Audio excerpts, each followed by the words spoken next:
For decades, the global economy followed a simple belief: markets work best when governments stay out of the way. Privatization, free trade, deregulation, global competition. That was the neoliberal era, and it shaped the modern world.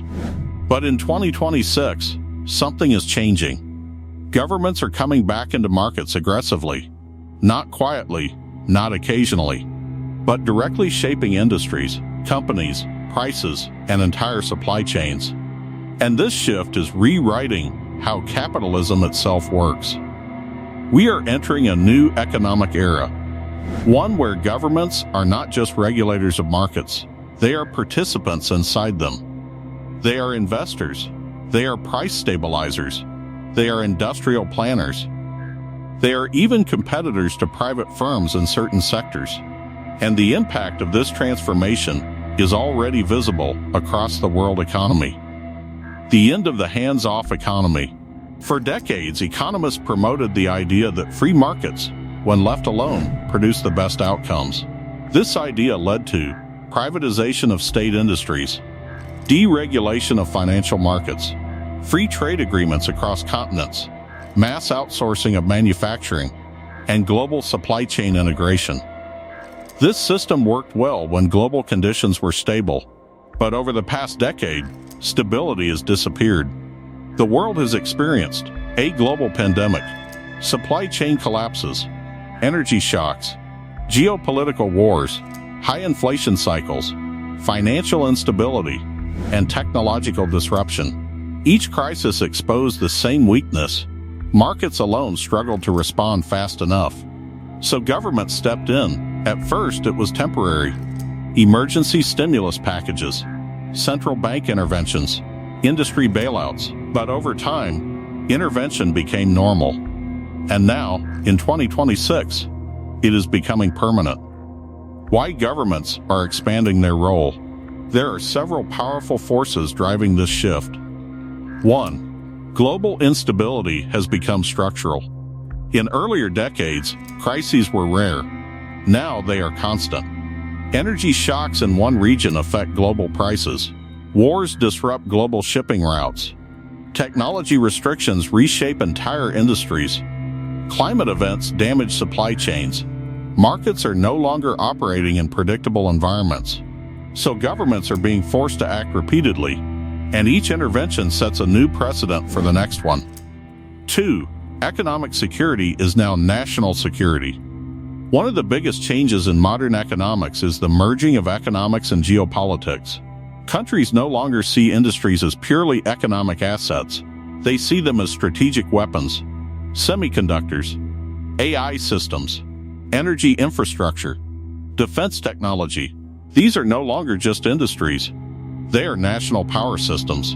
So governments are no longer comfortable leaving them entirely to global competition. They want control, or at least influence. 3. The return of industrial policy. For much of the neoliberal era, picking winners was considered bad economics.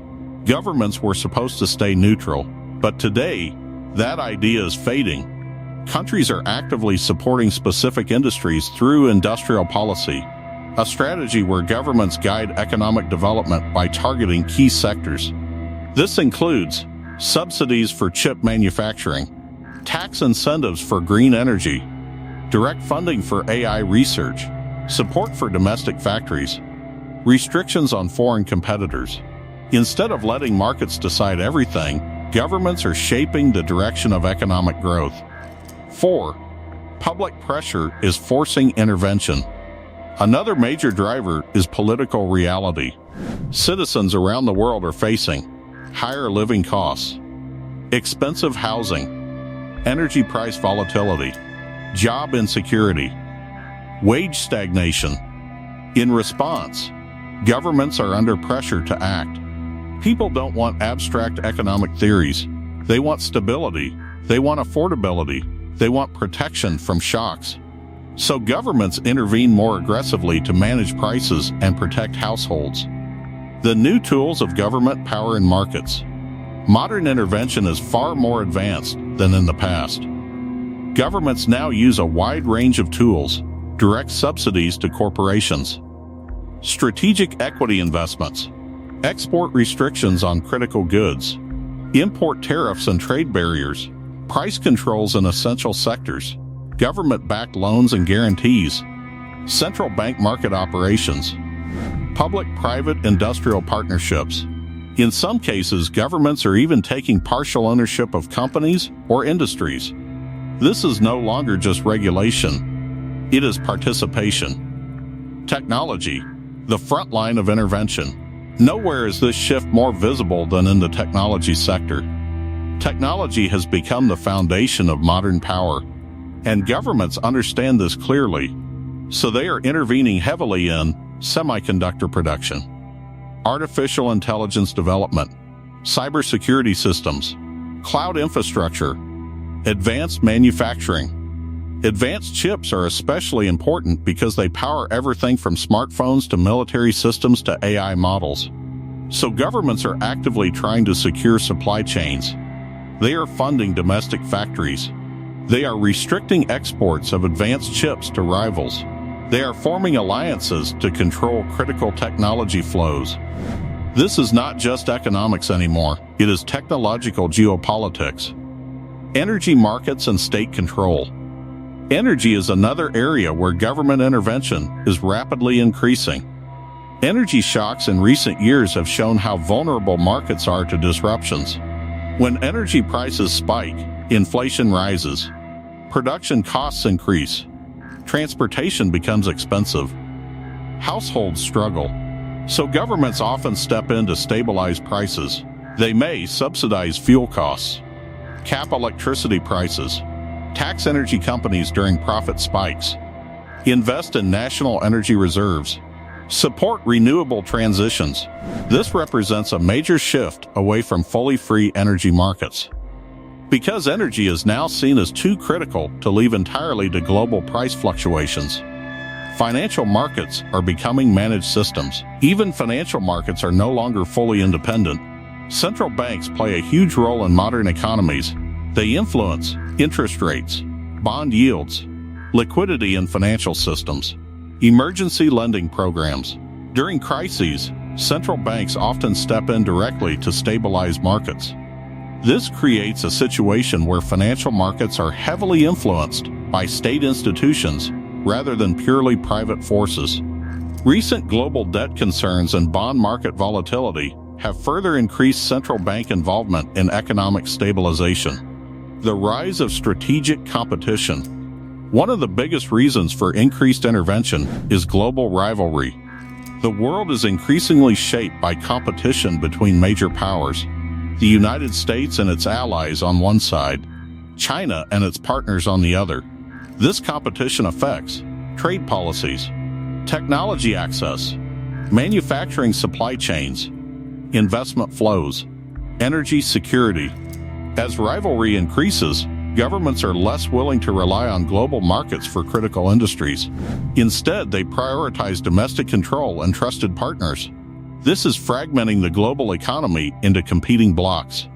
The hidden cost of intervention. While government intervention can stabilize economies, it also comes with trade-offs. Economists warn about several risks: reduced market competition, lower efficiency and resource allocation, slower innovation in protected industries, higher long-term fiscal costs, increased dependency on government support. In some cases, poorly designed policies can even create distortions that weaken growth over time. So the challenge is balance. Too little intervention leads to instability. Too much intervention can reduce efficiency. Finding the right level is extremely difficult. The end of pure globalization. For decades, globalization defined the world economy. Goods moved freely. Supply chains stretched across continents. Companies optimized for lowest cost production. But now, that system is breaking apart. Instead of one global market, the world is forming regional and strategic blocks. Countries are reshoring manufacturing, diversifying supply chains, reducing dependence on rivals, prioritizing domestic production. This shift is making the global economy less interconnected, but more politically controlled.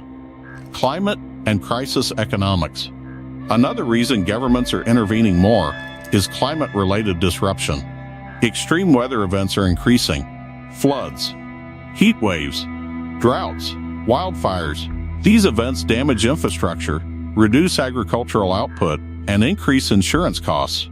As a result, governments are forced to step in more often to manage economic fallout and support recovery. Climate risk is now an economic factor, not just an environmental issue. What this new system actually means. The global economy is no longer purely market-driven. It is becoming a hybrid system, part free market, part state-managed economy. In this system, private companies still innovate and compete, but governments increasingly guide outcomes. This creates a new balance of power between state and market, and that balance is still evolving. The big question for the future. The central question of this new era is simple but powerful. Can governments manage modern economies better than markets alone? If they can, we may see greater stability, more resilient supply chains, stronger strategic industries. But if they cannot, risks include slower innovation, higher inefficiency, long-term fiscal pressure, increased political interference in business. The answer will define the next few decades of global economics. Government intervention in markets is no longer an exception, it is becoming the rule. From technology to energy to finance, the state is stepping back into the center of the global economy. And this shift is quietly reshaping capitalism as we know it. The big question now is whether this new system will stabilize the world or make it even more complex and uncertain. If you enjoyed this breakdown, make sure to like, subscribe, and turn on notifications for more deep dives into the forces changing the global economy.